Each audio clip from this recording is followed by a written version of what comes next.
"Sir, I know how to make your daughter walk again," said the black beggar boy. Gregory Vale, a millionaire, had walked past that alley more times than he could count. But today felt different. This time, the quiet creak of small wheels rolled beside his shiny shoes. This time, the silence felt heavy, almost like it could crush him. His 8-year-old daughter, Naomi, sat silently in her wheelchair, legs unmoving beneath a soft blue blanket. Her blonde hair fell across her face, her eyes lowered to the ground. It looked like she'd stopped believing in miracles. Gregory hadn't, not completely. But after 2 long years of disappointment, hope had turned into something painful. Since the accident, every doctor, therapist, and so-called healer had taken his money and left him with the same answer. Her spine was too damaged. "They'd say she'll live a long life," they'd say gently, "but she won't ever walk again." His wealth could change a lot of things, but not this. Then came the voice. "Sir," said a boy from the alley, "I know how to help your daughter walk again." Gregory stopped. One hand still gripped the handle of Naomi's chair. He turned, expecting to see a scammer, or worse, but instead he saw a child, and the boy looked about Naomi's age, dark-skinned, thin, barefoot, and wrapped in a coat far too big for him. His hands were dirty, and one eye looked like it had been bruised. But his voice? It didn't shake. "What did you say?" Gregory asked. "I said I can help your daughter," the boy repeated. Gregory frowned. "Is this a trick? Who told you to say that?" "No one," the boy replied. "My name's Eli. I live behind the train station. I saw you pushing her here yesterday. I waited today because I knew you'd come back." Gregory squinted. "You've been watching us?" "Yes, but not in a weird way. I see lots of people walk past, but she looked different, like she used to run fast, but now her legs forgot how." Naomi's head turned slightly. That was more than anyone had said about her in days. "I've taken her to the best hospitals," Gregory said. "Top neurologists, famous surgeons, even energy healers who wave their hands and call it medicine. No one's helped. There's nothing left to try." "You haven't taken her to my grandmother," Eli said. "She helped me when nobody else could." "You're what, 8?" "9 next month," Eli answered, stepping closer. "She doesn't take money, just trust, and she never asks people to believe, only to try." Naomi looked up at her father. "Please, can we go?" Gregory paused. The words no and absolutely not flashed through his mind. But so did Naomi's voice, the way she'd whispered weeks ago, "I hate being like this."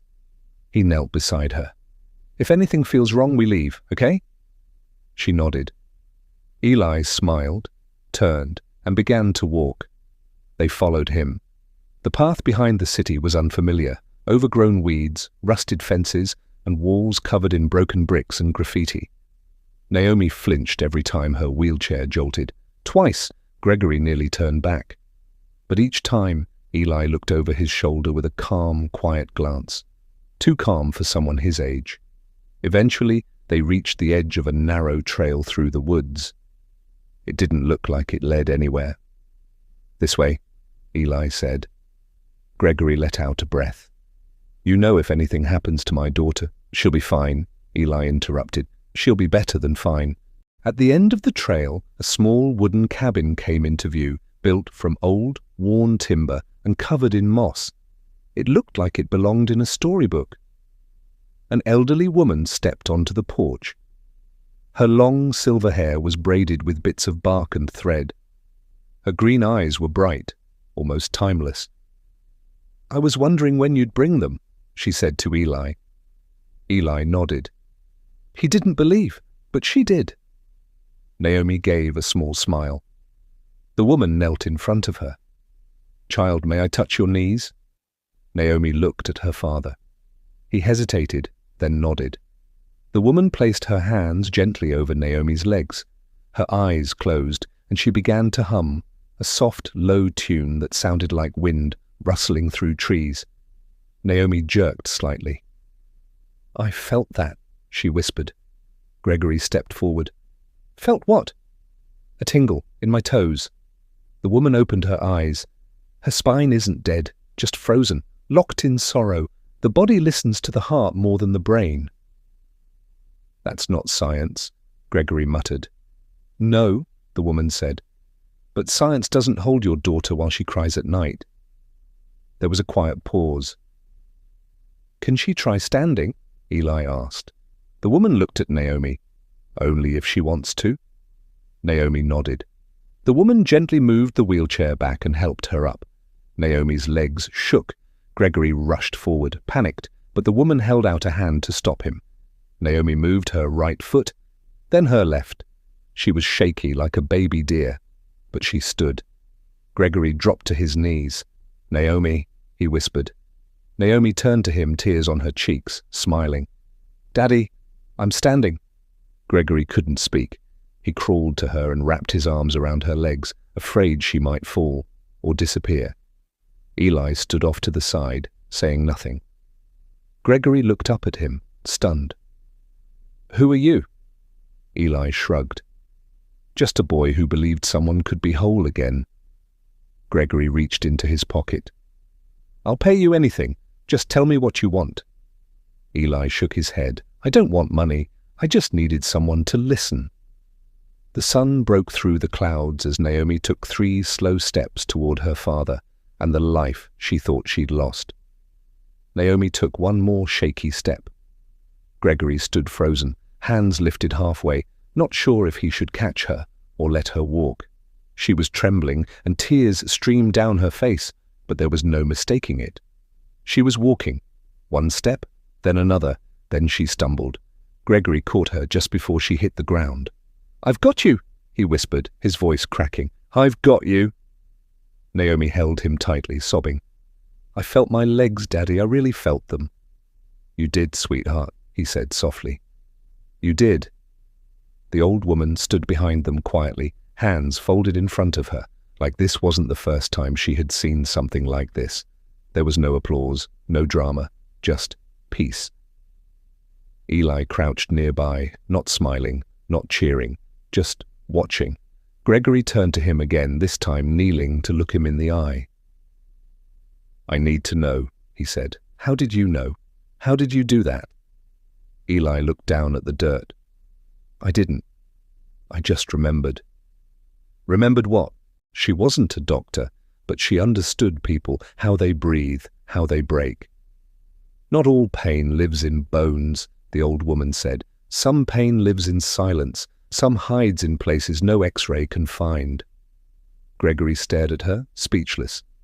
Eli shifted his weight. I used to walk funny, he said. My foot was twisted since I was born. Kids laughed at me. My mum left when I was 4. My grandma was all I had. He looked down. One day, she told me it was time. She put her hand on my foot, whispered some words in a language I don't understand, and told me to stand. I did. I haven't fallen since. Naomi blinked. She healed you. Eli shook his head. She reminded me I wasn't broken. Gregory nodded slowly. Where is she now? Eli's eyes dropped. Gone, a year ago. They tried to put me in the system, but I ran. They said she was a fake, said I was lying, so I started helping people myself. Only the ones who came to me, the ones who believed. He wiped his nose on his sleeve. Sometimes I can't help, but sometimes I can. Gregory turned back to the old woman. Who are you? She smiled. Just someone who listens. Eli does the rest. But this is something more, something beyond numbers and medicine. The woman nodded. This is the part of humanity most people forget, that healing doesn't always need pills or machines or surgery. Sometimes it just needs someone to stay. Gregory looked over at Naomi. She was standing again, hands gripping the back of her wheelchair as she tested her balance. Her fingers shook, but her eyes were burning with something powerful. Hope. I want to take you with us, Gregory said to Eli. We have doctors, specialists, therapists. I can give you a future. But Eli gently shook his head. My place is here. On these streets, in the corners, people forget. That's where the hurting is. That's where people like me are needed. Gregory paused. What if I want to help you? You already did, Eli said. You listened. Most people don't. Gregory reached into his coat and pulled out a card. It was bent and a little wet from the rain, but still readable. If you ever need anything, he said. Food, a place to stay, school, you call this number. My assistant will pick up. Day or night. Eli took the card, looked at it for a moment, then carefully folded it and tucked it inside his coat. Naomi turned to him. Will I see you again? Eli smiled. If you ever forget how to believe, I'll probably be nearby. She grinned, stepped forward with a limp, and hugged him. It was the first time anyone had hugged Eli in over a year. He closed his eyes and held her close. A week later, Naomi stood in front of her school. A crowd of students watched in amazement as she walked across the stage. Still slow, still careful. But she walked. No wheelchair, no braces. Reporters gathered around. What was the turning point? One of them asked. Naomi smiled and said simply, a boy who believed I could. That same morning, in an alley 3 districts away, Eli sat beside a new girl. She had lost her voice after a bad experience on stage. He didn't ask her what happened. He didn't offer food. He just sat beside her and began to hum the same tune his grandmother once sang. Because healing doesn't always begin with medicine. Sometimes it begins with someone who chooses not to walk away.